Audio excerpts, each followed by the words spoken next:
Hi friends, welcome to Crick 360. Match number 12లో భాగంగా మాజీ క్యాపిటల్ సిటీలోని ఈడెన్ గార్డెన్స్ వేదికగా కోల్కతా నైట్ రైడర్స్ అండ్ పంజాబ్ కింగ్స్ తలపడబోతున్నారు. అయితే ఈ మ్యాచ్ లో గెలవడానికి ఎవరికి ఎక్కువ అవకాశాలు ఉన్నాయో తెలుసుకోవాలి అంటే తప్పకుండా weather conditions and pitch report మొత్తం అనలైజ్ చేసి ప్లేయింగ్ లెవెల్ బలాబలాలన్నింటినీ స్టాటిస్టికల్ అయితే లింక్ చేసుకొని చూసుకోవాలి. సో ఇవన్నీ చూసుకోవాలి తెలుసుకోవాలి అంటే తప్పకుండా మన వీడియో వరకు చూసాలి. సో దయచేసి వీడియో వరకు చూడండి, చాలా ఇంట్రెస్టింగ్ గా ఉంటుంది. ఏ పాయింట్ మీకు నచ్చితే లైక్ చేసి ఛానల్ మటుకు సబ్స్క్రైబ్ చేసుకున్నాం మర్చిపోకండి, ఎందుకంటే సబ్స్క్రైబ్ చేసుకోవడం చాలా ఇంపార్టెంట్. ఫస్ట్ వెదర్ రిపోర్ట్ ఏం చెప్తా ఉంది అంటే throughout the day 35 degrees to 23 degrees మధ్య వెదర్ అయితే కదలాడుతుంది. బట్ ప్రాబ్లం ఎక్కడ ఉంది అంటే ఈవినింగ్ 6 PM to 11 PM మధ్య రెయిన్ వచ్చే ఛాన్సెస్ హెవీగా కనిపిస్తూ ఉన్నాయి. ముఖ్యంగా మ్యాచ్ స్టార్ట్ అయ్యే ఎగ్జాక్ట్ 7-7:30 అరౌండ్ ఒక 40% రెయిన్ ఛాన్సెస్ అయితే ఉంటాయి. అండ్ 10 o'clock దాటా కూడా ఇంకొకసారి 40% రెయిన్ ఛాన్సెస్ అయితే ఉంటాయి. సో బోత్ ఫస్ట్ ఇన్నింగ్స్కి అండ్ సెకండ్ ఇన్నింగ్స్ రెండింటికి వర్షం ముప్పు అయితే కనిపిస్తూ ఉంది. సో మరి మ్యాచ్కి ఏమైనా అంతరాయం వస్తుందని కూడా వెయిట్ చూడాలి, ఎందుకంటే లాస్ట్ గతంలో కూడా చాలా పిచ్ రిపోర్ట్స్ మనం చెప్పుకున్నాం కదా, వర్షం వచ్చే ఛాన్సెస్ ఉన్నాయంటే పిచ్ని ముందుగానే కవర్ చేసి పెడతారు. సో పిచ్ని కవర్ చేస్తే కనుక ఆ కవర్స్ తీసి ఆడినప్పుడు ఆ మాయిశ్చర్కి బాల్ కాస్త టర్న్ అవుతుంది, స్వింగ్ కూడా అవుతుంది. కాబట్టి ఇనీషియల్గా బౌలింగ్ వేసే టీంకి కాస్త పిచ్లో అయితే హెల్ప్ ఉంటుంది. Though Eden Gardens fully batting track అయినప్పటికీ పిచ్ కనుక అండర్ కవర్స్ ఉంటే ఫస్ట్ బౌలింగ్ వేసే టీంకే ఇనీషియల్ ఒక 30-40 minutes అయితే మూవ్మెంట్ ఉంటుంది కాబట్టి దాన్ని క్యాపిటలైజ్ చేసుకోవచ్చు. సో దానికోసం టాస్ గెలిచిన కెప్టెన్ ఎవరైనా కూడా బౌల్ ఫస్ట్ ప్రిఫర్ చేస్తారు. ఓవరాల్గా చూసుకున్నా కూడా 100 matches జరిగితే 57 matches చేసింగ్ చేసిన టీమ్సే గెలిచాయి. ఇక యావరేజ్ ఫస్ట్ ఇన్నింగ్స్ స్కోర్ ఇక్కడ ఎంత ఉంది అంటే గత 2-3 seasons నుంచి అబౌట్ 200 అయితే క్రాస్ అయిపోయింది. మొన్న ఇన్నింగ్స్లో కూడా మనం చూసాం కదా, ఫస్ట్ బ్యాటింగ్ చేసిన SRH ఏకంగా 226 runs ఇక్కడ స్కోర్ చేసింది. ఇక రెండు టీమ్స్ మధ్య హెడ్ టు హెడ్ షాట్స్ ఎలా ఉన్నాయంటే మొత్తం 35 times తలబడితే సర్ప్రైజింగ్లీ KKR 21 times గెలిస్తే PBKS జస్ట్ 13 times గెలిచింది. ఒకసారి నో రిజల్ట్గా అయితే మిగిలింది. ఇక ఈ ఈడెన్ గార్డెన్స్ నుంచి తలబడ్డారంటే మొత్తం 13 times తలబడితే 9 times KKR గెలిచింది అండ్ 4 times మటుకే PBKS గెలిచింది. క్లాస్ 5 ఎన్కౌంటర్స్లో సినారీ ఎలా ఉందంటే ఒకసారి మ్యాచ్ రిజల్ట్ రాలేదు, ఇక 3 సార్లు PBKS గెలిచింది అండ్ ఇంకొకసారి KKR అయితే గెలిచింది. మీరు చూసినట్లయితే గత 2-3 seasons నుంచి PBKS కాస్త స్ట్రాంగ్గా కనిపిస్తూ ఉంది కాబట్టి ఆ రీసెంట్ రికార్డ్ అయితే బాగానే ఉంది. ఇక ఓవరాల్గా ఈ టీమ్స్ యొక్క కంపోజిషన్ ఎలా ఉంది అంటే ఫస్ట్ PBKS గురించి మాట్లాడుకుందాం. Back to back 2 thumping victories సొంతం చేసుకొని వస్తూ ఉన్నారు. చపాక్లోని CSK సొంత గడ్డపైనే వాళ్ళు మట్టి కనిపించి మరి మ్యాచ్ గెలిచేసి వస్తూ ఉన్నారు. 200 runsని అల్లవోకగా చేసి వస్తూ ఉన్నారు. ఆ కాన్ఫిడెన్స్ వాళ్ళకి చాలా ఎక్కువ ఉంది, ఎందుకంటే ఒక హోమ్ గేమ్ గెలవడమే కాక ఒక అవే గేమ్ కూడా గెలిచారు. హోమ్ గేమ్లో కాస్త ఇబ్బంది పడ్డా కూడా అవే గేమ్లో కంఫర్టబుల్గా అయితే మ్యాచ్ గెలిచేసి వస్తూ ఉన్నారు. So back to back 2 victories ఉన్న టీం ఎవరైనా కూడా ప్లేయింగ్ లెవెల్లో ఆ చేంజెస్ అయితే తీసుకురారు. ఫస్ట్ నుంచి మనం వేచి ఉన్నది ఎవరి కోసం అంటే హర్ప్రీత్ ఒక ఎక్స్ట్రా స్పిన్నర్ అనుకుంటా ఉన్నాం కానీ బట్ వాళ్ళు విన్నింగ్ కాంబినేషన్తో వెళ్తారు. ఆ చేంజ్ అయితే ఏం చేయరు. బ్యాటింగ్ చాలా లాంగ్గా ఉంటుంది, నంబర్ 8 దాకా కూడా బ్యాటింగ్ ఉంది. ఇక యుజీ చహల్ కన్సిస్టెంట్గా వికెట్లు తీస్తూ ఉన్నాడు కాబట్టి ఇంకొకసారి వీళ్ళు సేమ్ ప్లేయింగ్లో ఉన్న తర్వాత పెద్దగా చేంజెస్ అయితే ఏం చేయరు. ఇక ఇంజురీస్ అండ్ అన్అవైలబిలిటీస్ కూడా అంతే, ఆల్మోస్ట్ అందరూ అవైలబుల్గానే కనిపిస్తూ ఉన్నారు. ఒక్క లాకీ ఫెర్గ్యూసన్ ఒకటి ఇంకా వాళ్ళకి అందుబాటులోకి రాలేదు.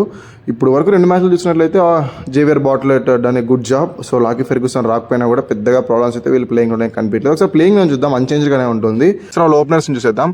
Priyanshu Arya and Simran Singh will be their openers. Cooper Connolly at number 3, Shreyas Iyer at number 4, Marcus Stoinis at number 5, Nehal Wadhera at number 6, Shashank Singh at number 7, Marco Einstein at number 8, Vijay Kumar Vishak at number 9, Yuzvendra Chahal at number 10 and Otniel Botman at number 11. Arshdeep Singh will be their impact player. సరే KKR గురించి మాట్లాడుకుందాం.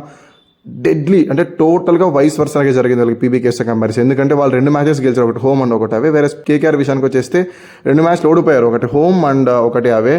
Problem ఎక్కడుంది అంటే season start కాకముందే చూస్తాను వాళ్ళ బౌలింగ్లో చాలా ప్రాబ్లమ్స్ ఉన్నాయి. PBKSని ఎంత షార్ట్గా ముగించేసామో KKR గురించి అంత లాంగ్గా మాడుకోవాలి. ఫస్ట్ MIకి అగేన్స్ట్ కూడా అంతే 220+ అయితే వాళ్ళు ఇచ్చేశారు. వేరాజ్ రీసెంట్గా వీళ్ళు హోమ్ గేమ్ అయిన SRH కూడా అంటే 220+ అయితే ఇచ్చేశారు. బౌలర్స్ కన్సిస్టెంట్గా రన్ను లీక్ చేస్తూనే ఉన్నారు. దో లాస్ట్ మ్యాచ్లో బ్లెస్సింగ్ ముజరమానికి 4 wickets వచ్చినప్పటికీ మిగతా వాళ్ళు ఎవరు అంత ఎఫెక్ట్గా ప్రూవ్ కాలేదు. ముఖ్యంగా కాజ్ ఆఫ్ కన్సర్న్ ఏది మారింది అంటే వరుణ్ చక్రవర్తి ఫామ్ చాలా ఇబ్బంది పెడతా ఉంది, వికెట్స్ రావట్లేదు. ఎప్పుడైనా కూడా వరుణ్ చక్రవర్తి 4 ఓవర్లు గోల్డ్ లాగా భావిస్తూ ఉంటాం. సో అట్లాంటి వరుణ్ చక్రవర్తి లాస్ట్ మ్యాచ్లో 2 ఓవర్ల మటుకే బౌలింగ్ చేశాడు అండ్ 31 runs కూడా లీక్ చేశాడు. సో అది వీళ్ళకి చాలా ఇబ్బంది పెడతా ఉంది. గతంలో ఎలా ఉండేదంటే only Varun Chakravarthy and Sunil Narine bowling ఒకటి మిడిల్ ఓవర్స్లో పడితే చాలా ఉండేది. బట్ ఇప్పుడు వాళ్ళు ఎక్స్ట్రా బౌలింగ్ ఆప్షన్ కోసం అనుకుల్ రాయ్ లాంటి ఆల్రౌండర్ని కూడా ఆడించుకోవాల్సి వస్తూ ఉంది. సో వీళ్ళ బౌలింగ్ మొత్తం డ్రైన్ అయిపోయింది, పెద్దగా ఏం కనిపించలేదు. ఎందుకంటే సీజన్ స్టార్టింగ్ వరకు పేసర్లు అంటే మిస్ అయిపోయారు, కనీసం స్పిన్నర్స్ పైన ఆశలు పెట్టుకోవచ్చు అనుకుంటే ఇప్పుడు స్పిన్నర్స్ కూడా కొంపలు ముంచేస్తూ ఉన్నారు. సో దానివల్ల KKR still struggling to find there best playing 11. But ఎంత స్ట్రగుల్ అయినా కూడా సెటప్ చేసుకోవడానికి కూడా బ్యాకప్స్ అయితే పెద్దగా ఏం లేవు. ఎక్కువ ఇంజరీస్ మేజర్ ప్లేయర్స్కి తగిలాయి కాబట్టి ఉన్న ప్లేయర్స్ అందరూ కూడా డొమెస్టిక్ ఎక్స్పీరియన్స్ ఉన్నవాళ్ళు, లేదంటే లేసి ఫ్రాంచైజింగ్ ఎక్స్పీరియన్స్ ఉన్నవాళ్ళు. సో దానివల్ల కేకేఆర్ వాళ్ళు కూడా పెద్దగా చేంజెస్ చేసుకోవడానికి అయితే ఏం లేవు. ఎందుకంటే వరుణ్ చక్రవర్తి లాంటి స్పిన్నర్ని రీప్లేస్ చేసే అంత గొప్ప స్పిన్నర్ అయితే ఏ టీంలోనూ ఉండడు. సేమ్ కేకేఆర్ కూడా అదే పరిస్థితే కాబట్టి అతను ఎంత రన్స్ లీక్ చేసినా కూడా వాళ్ళు హోప్ ఫర్ ద బెస్ట్ అని అదే ప్లేయింగ్ లెవెన్తోనే వెళ్లాల్సి ఉంటుంది. ఒకసారి ప్లేయింగ్ లెవెన్ చూసేద్దాం, అన్చేంజ్గానే ఉంటుంది. ఓపెనర్స్గా Finn Allen and Ajinkya Rahane, Cameron Green at number 3, Angkrish Raghuvanshi at number 4, Rinku Singh at number 5, Ramandeep Singh at number 6, Anukul Roy at number 7, Sunil Narine at number 8, Vaibhav Arora at number 9, Varun Chakravarthy at number 10 and Kartik Tyagi at number 11. ఇక Blessing Muzarabani will be their impact player.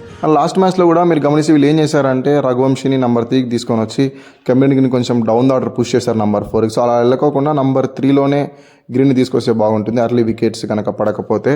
అది కూడా ఒక problem, ఎందుకంటే అంక్రిష్ రఘువంశీ ఒక్కటే middle ఆర్డర్లో బాగా runs చేస్తూ ఉన్నాడు. సో టాప్ ఆర్డర్లో వికెట్లు పడినప్పుడు అతను కూడా పైకి తీసుకొని వచ్చేస్తే ఇంకాస్త ప్రెషర్లోకి వెళ్ళే అవకాశాలు ఉంటాయి కాబట్టి కెమెరన్ గ్రీన్తోనే నంబర్ 3లో ఆడిచ్చేసి రఘువంశీని కొంచెం సేమ్ యాజ్ యూజువల్ నంబర్ 4లోనే ఆడించాలి. ఇక ఓవరాల్గా బ్యాటింగ్ అయితే పెద్ద ప్రాబ్లమ్స్ ఏం కనిపించలేదు. లాస్ట్ ఎంఐతో ఆడినప్పుడు కూడా అంతే, వాళ్ళు 220 ఆల్మోస్ట్ పోస్ట్ చేశారు. ఇక ఎస్ఆర్ఎస్ కూడా గట్టిగా ట్రై చేశారు కానీ ఒక 160 వరకే పరిమితం అయిపోయారు కొన్ని మిడిల్ ఆర్డర్ ల్యాప్సెస్ వల్ల. బట్ బ్యాటింగ్ అయితే అవుట్ అండ్ అవుట్ స్ట్రాంగ్గానే కనిపిస్తుంది. పీబీకేస్ కంపేర్ చేసుకున్నా కూడా సేమ్ ఈక్వల్ బ్యాటింగ్ స్ట్రెంతే ఉంది. బట్ బౌలింగే చాలా కాజ్ ఆఫ్ కన్సర్న్గా మారిపోతూ ఉంది కాబట్టి సో ఈ మ్యాచ్లో బలాబలాల్లో భాగంగా ఐల్ గో విత్ పీబీకేస్. నేనే కదా ఎవరైనా కూడా బ్లైండర్గా చెప్పేస్తారు, ఎందుకంటే బెటర్ బౌలింగ్ ఉంది. అటువైపు హర్షదీప్ సింగ్ లాంటి ఒక ఎక్స్ట్రీమ్ ఫాస్ట్ బౌలర్ ఉన్నాడు, దానికి సపోర్టివ్గా విజయ్ కుమార్ విశాఖ లాంటి యంగ్స్టర్ ఉన్నాడు, మార్కో యాన్సన్ లాంటి లెఫ్ట్ ఆర్మ్ ఫాస్ట్ బౌలర్ ఉన్నారు. సో ఇంతమంది ఫాస్ట్ బౌలింగ్ లైనప్ అటువైపు ఉన్నారు కాబట్టి ఇటువైపు ఉన్న వైభవ్ అరోరా, కార్తిక్ త్యాగి అండ్ బ్లెస్సింగ్ ముజరబాని పెద్దగా వాళ్ళతో కంపేర్ చేసుకుంటే అంత స్ట్రాంగ్ ఏం కనిపించలేదు. సో వాళ్ళ పేస్ అటాక్ పదే చెప్తా ఉన్నా వీక్గానే కనిపిస్తూ ఉంది. క్యామరన్ గ్రీన్ కూడా ఇప్పటికీ బౌలింగ్ వేయడానికి అయితే అందుబాటులోకి రావట్లేదు. వాళ్ళ క్రికెట్ ఆస్ట్రేలియా వాళ్ళు అతనికి ఎన్ఓసి ఇవ్వలేదు, జస్ట్ బ్యాటింగ్ అవుట్ ఆడమన్నారు.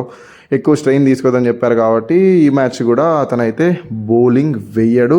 ఇంకొకసారి ఆ బౌలింగ్ ఇష్యూస్తోనే వాళ్ళు ఈ మ్యాచ్ ఆడాల్సి ఉంటుంది.